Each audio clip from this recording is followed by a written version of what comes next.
Cara, eu sou daquelas, né? Todo tipo de sacanagem tem que ser banido. Tem que ser, sabe? Não tem que passar.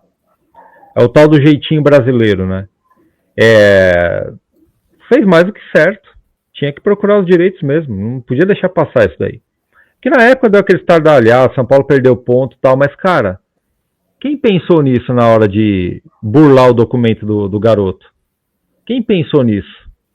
É. Até pro próprio garoto mesmo, né? Você acha que ele não estava sabendo da história? Até pro próprio.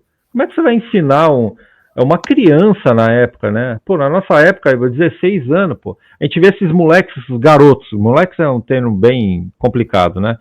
Esses garotos aí, o Montoro com 18 anos jogando Super Mundial. Eu com 18 anos, camarada, eu tava escolhendo se eu ia.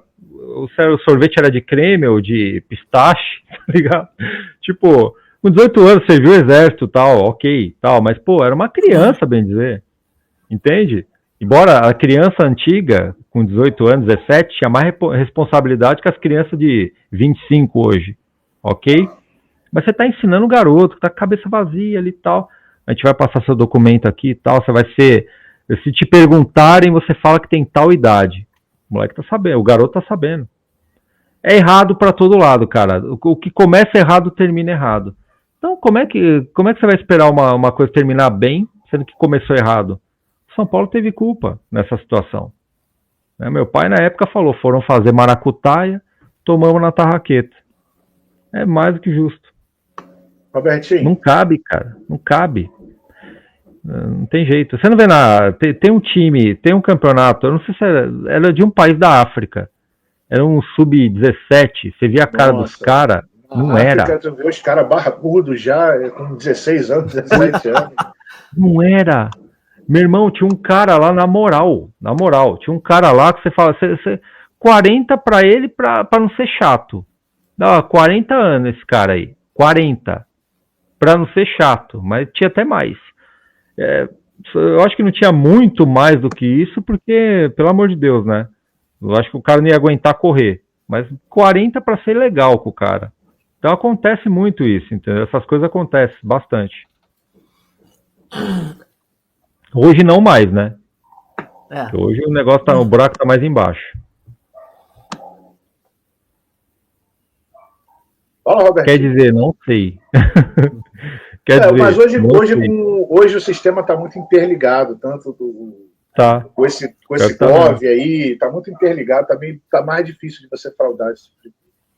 Tá muito computadorizado, né, a questão, né? Porque antes, assim, você não tinha tanta tecnologia, então facilitava um pouco, né, você cometer esse tipo de fraudes, assim, minoritárias, podemos dizer assim.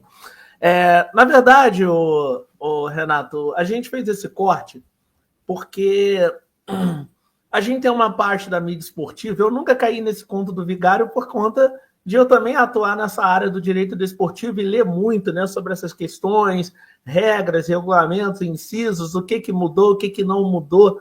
E existe na grande mídia, de maneira consensual, né, um discurso hegemônico no Fluminense de pague a Série B, o time que subiu da Série C para a Série A, aquela papagaiada toda. E a gente vê muitos torcedores aí em rede social repetindo essa falácia. E aí eu estava explicando, né, a questão do regulamento, como é que essa situação começou, né, que foi no Brasileiro de 99 e foi, nesse caso, Sandro Hiroshi.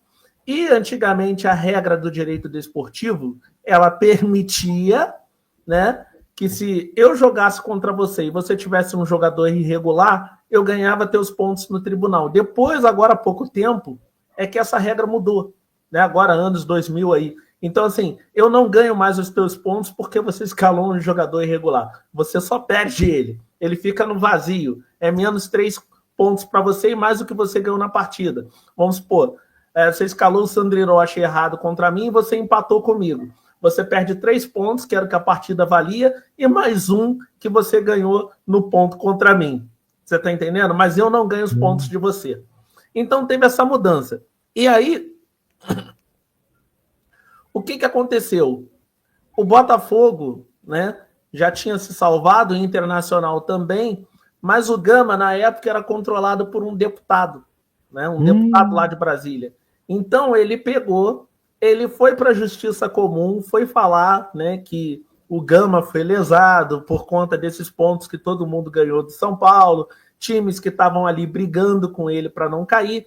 E como o Brasileirão de 99 foi no regulamento de promédios, né, contando a média de 3 Brasileirões, provavelmente um dos grandes cairiam e o Gama se safaria pela média de pontos. Então criou-se um imbróglio na Justiça Comum, aquela coisa toda e tal, né? E aí, como a coisa explodiu de uma maneira, né, que não se esperavam, então o que ficou decidido? A coisa foi para a FIFA e a FIFA determinou que a CBF estava proibida de realizar o campeonato de 2000. A CBF ganhou uma suspensão, tá? E aí o que aconteceu? O campeonato de 2000, ele era chancelado pela CBF, mas ele não foi organizado pela CBF. Quem organizou o campeonato de 2000 foi o Clube dos 13. Olha. Então, olha só a confusão que João Avelange, né? É João Avelange. E aí foi aquela coisa da Copa João Avelange. E aí os caras falam, Fluminense, pague a Série C, sei que, bibibi, bababá. Sendo que esse campeonato de 2000, ele foi um campeonato que não tinha divisão.